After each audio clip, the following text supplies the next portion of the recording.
track, 5205 the code. Target acquired. Killing track. 2, 1, fire. Laser weapons have long been a staple of science fiction, but in recent years, significant strides have been made in their development and deployment by the United States military. With the potential to revolutionize modern warfare, these directed energy systems offer unprecedented speed, precision, and versatility in engaging and neutralizing various threats. The Air Force Research Laboratory conducted a test at the White Sands Test Range in New Mexico, successfully shooting down multiple air-launched missiles in flight using a fiber optic laser. The Self-Protect High-Energy Laser Demonstrator currently exists as a bulky, ground-based system for demonstration purposes. However, the Air Force holds an optimistic outlook regarding the miniaturization of the Self-Protect High-Energy Laser. They believe it can be transformed into a small pod that could undergo testing on an F-15 fighter aircraft by this year. Furthermore, they envision its eventual integration into other single-engine fighters, such as the F-16 Fighting Falcon and F-35 Lightning II. If airborne lasers prove to be as viable and effective as anticipated, future laser weapons could have a profound impact on aerial warfare. They would significantly enhance the survivability of fighters, bombers, tankers, and even transport planes against deadly anti-aircraft missiles. Looking further ahead, lasers have the potential to serve as extremely fast and precise air-to-air and air-to-ground weapons, offering virtually unlimited ammunition capacity. This transformation would revolutionize the capabilities of aircraft, providing them with a versatile and adaptable tool to engage targets with unmatched speed and accuracy. To realize this potential, ongoing research and development will be crucial in addressing challenges such as power generation, beam quality, and size reduction. By overcoming these hurdles, the integration of laser technology into aerial platforms could reshape the future of aerial warfare. Laser weapons are rapidly gaining prominence across various domains, ranging from small arms applications to ground or helicopter-mounted anti-drone and missile lasers tested by the Army, as well as close defense systems on U.S. Navy ships. Lasers offer several distinct advantages, including exceptional speed, as it's challenging to surpass the speed of light, stealth capabilities, and unparalleled precision. Moreover, laser weapons boast an extremely low cost per shot and virtually unlimited ammunition capacity, making them highly cost-effective and efficient.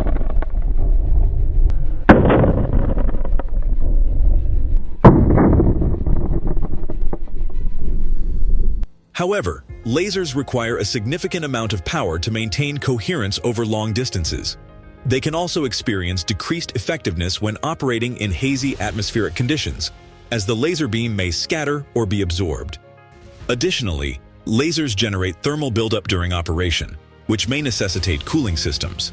Until recently, lasers have also relied on bulky power sources, presenting challenges in terms of size and weight. Self-Protect High-Energy Laser is foremost a defensive active protection system designed to destroy or disrupt incoming air-to-air and surface-to-air missiles. Currently, long-range missiles like Russia's 48N6 surface-to-air missile or R-37 air-to-air missile can threaten vulnerable support radar and tanker planes from over 200 miles away.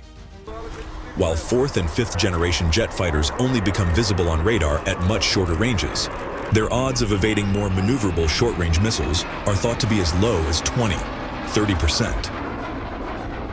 Though lasers lack a kinetic pushback effect, even a relatively weak laser could, in theory, quickly and precisely disrupt or destroy the sensitive optical guidance systems of incoming missiles. More powerful lasers could damage missile flight control fins, or even thermally trigger warheads.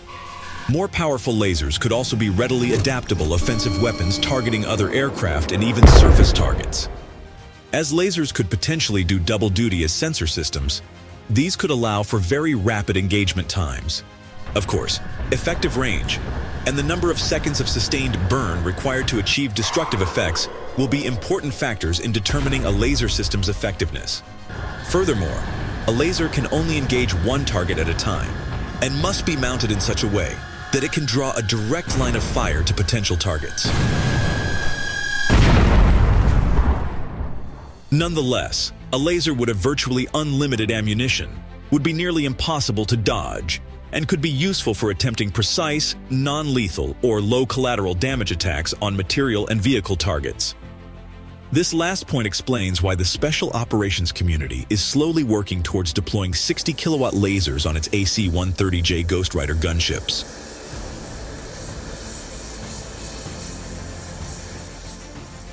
Lasers could significantly increase the survivability of both stealth and non-stealth fighters when operating in denied airspace, forcing enemies to expend more missiles to oversaturate defenses. Energy weapons could also provide a badly needed close layer of defense for deep penetrating stealth bombers like the B-2 Spirit or forthcoming B-21. Currently, the B-2 relies entirely on stealth for survivability and lacked defenses against interceptors engaging them within visual range. Similarly, laser turrets installed on transport, tanker, and support planes could give these large and vulnerable aircraft a much better chance of surviving surprise missile attacks. If lasers are widely adopted, the current paradigm favoring stealth fighters with beyond visual range missiles may change as many more missiles are needed to achieve a high probability of kill. This could incentivize more aggressive engagements resulting in within visual range dogfights, possibly including laser-based attacks, which would not be easily outmaneuvered, intercepted, or decoyed. The Air Force's Self-Protect High-Energy Laser Demonstrator program consists of 3 components.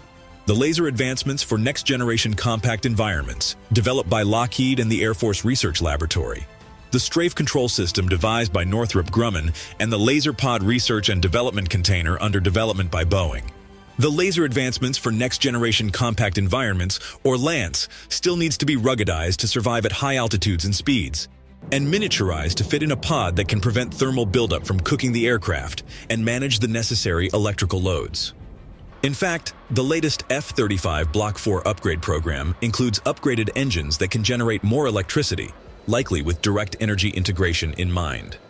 The Air Force Research Laboratory also issued a notice for a 6-month study called Compact High Energy Laser Subsystem Engineering Assessment, CHELSI, to identify most promising technology options to scale laser power by next year. The more powerful CHELSI laser may eventually replace Self-Protect High Energy Laser Demonstrator and would be more suitable for offensive applications. The Air Force desires an internal or conformal laser mount for its upcoming 6th-generation fighters, which would hug the airframe without compromising their aerodynamic and radar stealth characteristics. It has also indicated plans to integrate sufficient power management capabilities to support weapons with over 100 kilowatts of power for anti-air and surface targets. A third program involves the development of a laser-armed stealth drone designed to discreetly loiter over a hostile ballistic missile site in order to zap nuclear-tipped missiles during the boost phase. Earlier in 2010, the Air Force successfully tested a modified 747 jumbo jet armed with a chemical oxygen iodine laser to shoot down 2 ballistic missile targets. But the project was subsequently canceled because such an unstealthy plane would not be survivable in hostile airspace. The concept of using F-35 with directed energy weapons for anti-ballistic missile patrols is also being explored, though the idea may be impractical due to the limited loitering ability of the short-range stealth fighter. A stealth drone could address both the need for survivability and long endurance. In the fall of 2018, the Missile Defense Agency handed out contracts ranging from $37 million to Lockheed Martin, General Atomics, and Boeing to develop a low-powered laser demonstrator. The slow-moving drone must be able to transit 1,900 miles to a target location, then orbit the area at up to 63,000 feet high for 36 hours before returning to base. It must also have sufficient battery to sustain up to 30 minutes of 140 to 280 kilowatt laser fire. The program materials of the Franco-German Future Combat Air System, British Tempest stealth fighter programs, and the Russian MiG-41 interceptor explicitly state their intention to incorporate directed energy weapons into the design of their conceptual aircraft. Furthermore, the Japanese F-3 and the engines of the Typhoon are set to include a turbo generator that will generate and manage additional electricity, which is highly likely to be used for powering directed energy weapons.